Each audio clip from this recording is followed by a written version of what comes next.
समझते हैं किसी क्रिया को कर लेना भक्ति होती है। भक्ति कोई क्रिया से नहीं होती। भक्ति पूर्ण समर्पण है और पूर्ण ज्ञान है, अपने स्वरूप की शोध है। अगर उपनिषद की भाषा में कहें तो अपने स्वरूप की खोज वो भक्ति है, क्योंकि वहाँ विभक्त हो ही नहीं सकते। आप जान जाओगे कि प्रभु है कैसा, एक क्षण को भी आप अलग थे नहीं, हो जाओगे नहीं, सवाल ही नहीं है। जब एक है सत्ता रूप से, वो एक है, आपको भिन्नता दिखती है सारी, और इसलिए भिन्नता में ही अर्जुन फंसा हुआ है। उसको सब दिख रहा है ना। वो बोल रहे हैं कि भाई ये है, ये है, राज अलग है, ये अलग है। खंड खंड में उसकी दृष्टि में क्या है, खंड खंड जैसे हमारी दृष्टि है। तो एक अखंड को भगवान दिखाना चाहते हैं उसको, इसलिए भगवान ने के सामने उन्होंने अपना समर्पण किया और कहा कि अब आप मुझे वो ज्ञान दीजिए। ज्ञान की याचना की।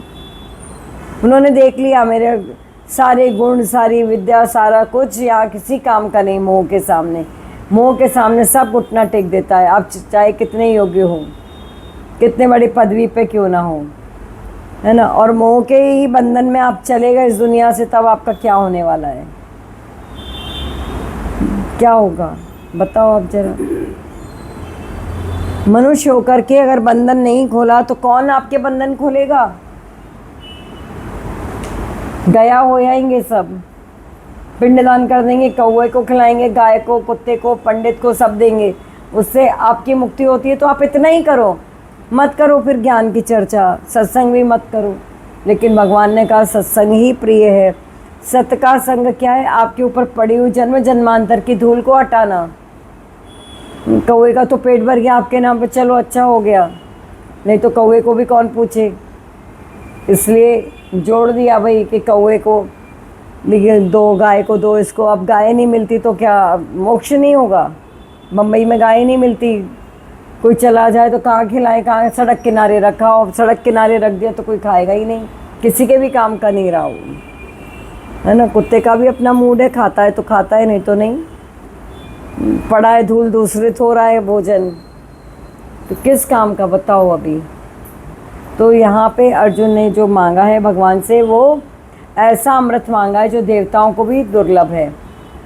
क्योंकि आप मृत्यु लोक में बैठे हैं, यहाँ कर्म भी क्षय हो सकता है, यहाँ हर वस्तु नष्ट होती है, परिवर्तनशील है ना। तो आप जो जीवात्मा है उसका भी परिवर्तन हो करके, उसका परिवर्तन क्या होगा, उसका परिवर्तन नहीं होना, उसको समझना है।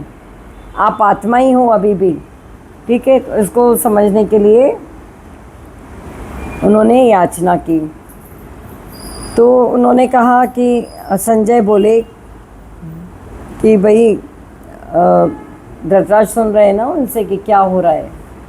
तो संजय कहते हैं, हे राजन, निद्रा को जीतने वाले गुड़ाकेश, निद्रा को जीतने वाले अंतर्यामी श्री कृष्ण महाराज के प्रति इस प्रकार कहकर श्री गोविंद भगवान से युद्ध नहीं करूँगा स्पष्ट कहकर चुप हो गए, है ना। मैं युद्ध नहीं कर सकता। अब यही एक भूमिका है जहाँ से ज्ञान का आरंभ होता है। ये कहते हैं आगे, उसके पश्चात हे भरतवंशी धृतराष्ट्र, अंतर्यामी श्री कृष्ण महाराज दोनों सेनाओं के बीच में शोक करते हुए अर्जुन को हंसते हुए से वचन बोले। भगवान तो मुस्कुरा रहे हैं वहाँ पर, क्योंकि उनको दुखी होने का कोई प्रश्न नहीं है। माया तो उनके अधीन है ना, हम माया के अधीन है, लेकिन माया भगवान के अधीन है। वो तो जान रहे हैं स्वप्न है, कुछ भी नहीं है, मैं ही मैं हूँ। वो तो जान रहे हैं, अरे अर्जुन तू भी मैं ही हूँ, और ये लोग जो खड़े ये भी मैं ही हूँ। वहाँ भेद है ही नहीं भगवान की दृष्टि में। वो तो मुस्कुराएंगे। इसलिए कोई शाप दे उनको या कुछ दे, उनको कोई फ़र्क नहीं पड़ता भगवान को। वो जानते किसको शाप देगा, दे दे भाई, क्या फर्क। मैं तो नष्ट होने वाला नहीं, मैं तो ज्यों का त्यों हूँ, जैसा हूँ वैसा हूँ। तो प्रेम से स्वीकार कर लेते हैं सब चीज़, है ना। तो वो कहते हैं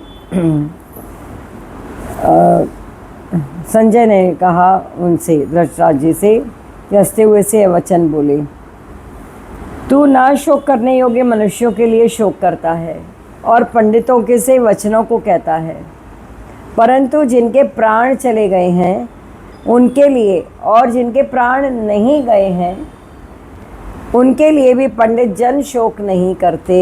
अब पंडित जन कौन होते हैं? पंडित वो आजकल वाले पंडित नहीं, यहाँ पंडित का अर्थ है जिसने ब्रह्म ज्ञान को प्राप्त कर लिया। और ब्रह्म ज्ञान क्या है? ब्रह्म सत्य जगत मिथ्या।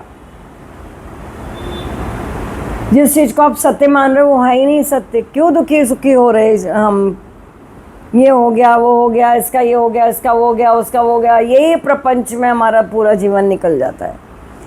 लाख समेटने की कोशिश करते हो, सिमटेगा ही नहीं। बसा रखा है अंदर, अंदर ही उसको सुखाना पड़ेगा भवसागर को।